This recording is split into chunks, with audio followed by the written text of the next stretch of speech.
hard to pinpoint where you get your attributes from, but some qualities point to my parents and the way my siblings and I were raised, while others point to my experiences here as a student and as a teacher at Richmond Hill High School.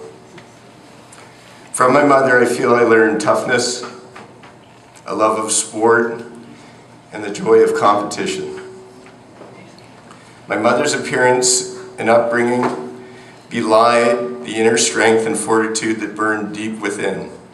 Very feminine and have-her-go educated, one would be forgiven if one underestimated my mother. I did not.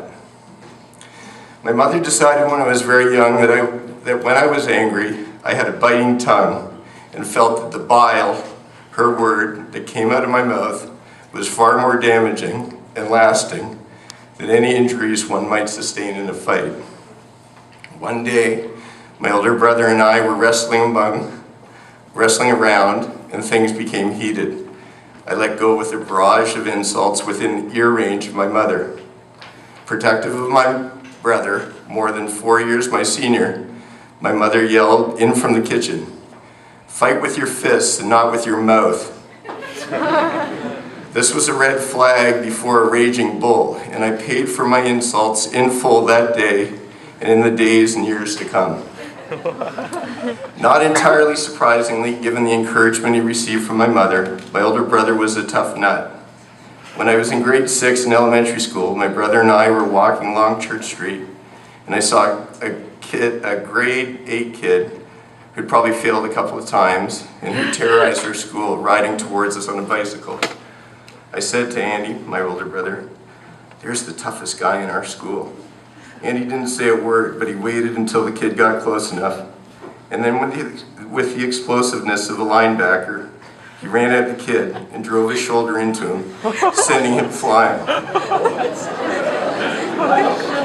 With his bike mangled and the kid writhing in pain, Andy turned to me and said, "He doesn't seem so tough now." I thought, man, my brother is the toughest guy in the whole world. After that, I know I walked a little taller, perhaps too tall, and with the confidence that my brother would have my back. 3 years later, small for my age but filled with bravado, I was on the midget volleyball team at Richmond Hill High School. Back then, high school was 5 years, and there were 3 age categories: midget, junior, and senior. Midget was comprised of grade 9s and grade 10s. Born after the 1st of September, juniors comprised of grade 10 and 11, while senior was made up of 12s and 13s. One day after volleyball practice, we were left to scrimmage with the junior team. Dave Mastrazzi, a member of the junior team, was already a man in grade 10, 6 feet and 200 pounds, but on this particular day he was fooling around like a little kid. I became perturbed and told him in no uncertain terms to stop. He took exception to what I said and decided he was going to teach me a lesson. I'd been tutored before and had a pretty clear idea of what was about to unfold.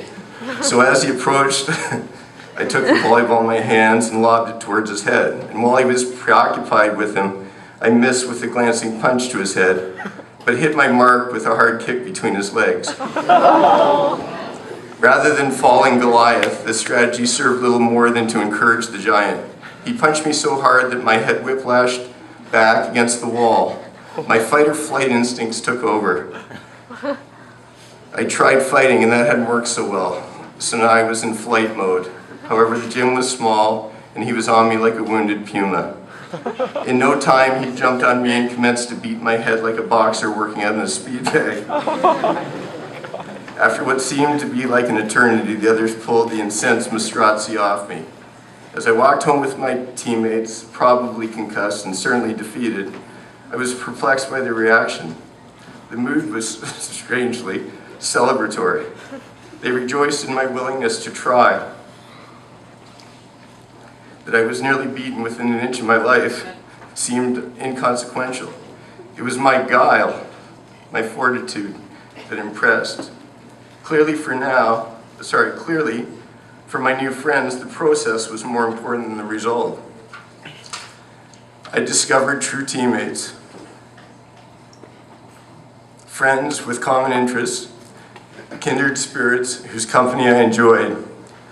The core of that volleyball team went on to help form the midget boys basketball team. In a word, we were atrocious. We lost every game that season except one. Without a word of a lie, our only win was when we beat the junior girls basketball team by a basket in the dying seconds of a game at grad night. Mark Wilson hit the winning basket when he attempted a running hook pass to a teammate that fortuitously missed its intended target and miraculously and surreptitiously banked in. We were bad, but we loved the game. One of our teachers, Mr. Cote, also loved basketball, and on Monday nights he would host drop-in basketball that we attended religiously. We played whenever we could, and we played throughout that summer on the school's outdoor court. In our first year of junior basketball, Mr. Matisco, a popular math teacher, coached the team. He knew the game, and I remember that he always showed up prepared, practice plan in hand, meticulously planned. In our first game, we played Thornhill Secondary School. A math guy, Mr. Matisco, kept statistics, and after the game, he posted our tallies. I remember that I shot 4 for 23, and that my best friend, Kevin Bryan, shot 3 for 27. What a powerful tool. Prior to that game, Kevin and I shot indiscriminately, as our numbers suggested. Without saying a word, by simply posting our statistics, Mr. Matisco turned Kevin and I into more discerning and accountable shooters. Through his coaching and our love of the game, Mr. Matisco turned a woefully awful team into a competitive team. But that notwithstanding, we didn't take the next step until an American, Jim Croak, moved to our school. Jim had grown up playing basketball in Kentucky and could play.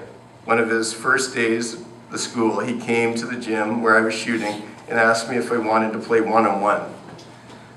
It now sounds incredible, but I wasn't familiar with one-on-one. To compete, we would play 21, a game in which you scored 2 points for every foul shot made. If the person missed, his opponent shot from wherever he corralled the rebound for 1 point. It was really little more than a foul shooting game with virtually no practical value for actual gameplay. I remember the absolute consternation and exasperation as Jim took the ball and hurled it against the wall and lamented, "You don't even know how to play one-on-one? What is the matter with you people?" I think he meant Canadians, but he said you people. He grabbed the ball and said, "Here, this is the way you play one-on-one," and he showed me how to play one-on-one. That was a transformative moment. In addition to Jim's arrival that season, Mr. Matisco introduced the 3-1-1 full court press, and we were away. By my second year of junior, we'd become a formidable team. Thornley had been dominant in basketball, and we were geared up for a showdown between the two undefeated teams. On game day, however, we were devastated to discover that Jim Croak was home ill and would not play in the game. Despite the absence of the player who in essence had taught us to play, we defeated Thornley. It illustrated just how much we had grown both as individual players and as a team. I feel in a way my experience as a student served as an allegory for Richmond High School athletics over the years. We often come from what might best be described as humble beginnings. Though sometimes overmatched in size, girth, and experience,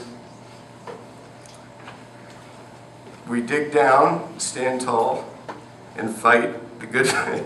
I gotta tell you, my wife said, "Don't get emotional." I'm a terrible blubber.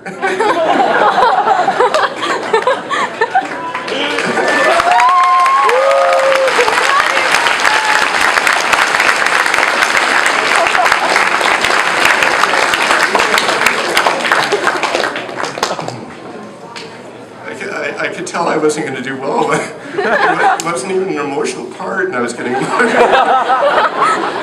All right, here, let me try and finish.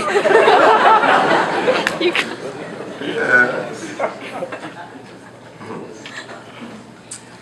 Okay, you know the part about the allegory. Okay. We often come from what might be described as humble beginnings. Though sometimes overmatched in size and girth and experience, we dig down, stand tall, and fight the good fight against the monstrosities of the world.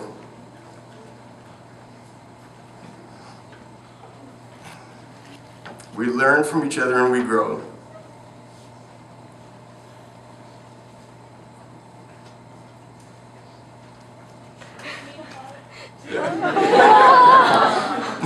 No.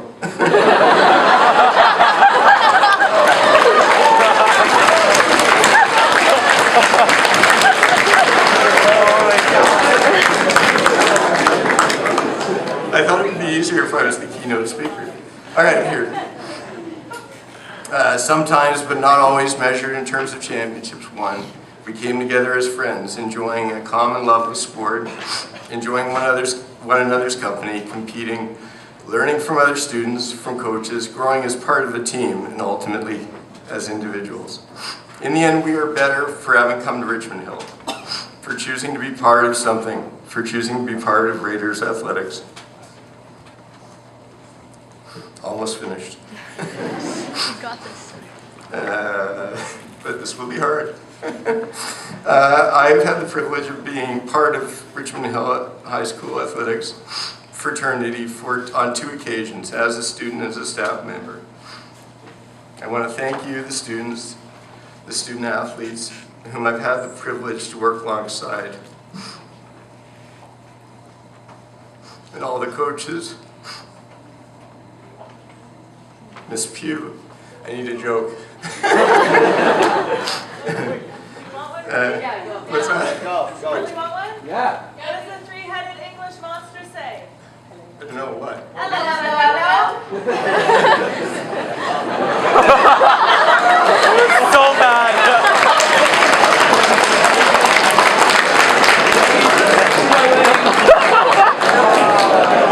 Miss Pugh, the next time I ask you for a joke, you should tell me a funny one.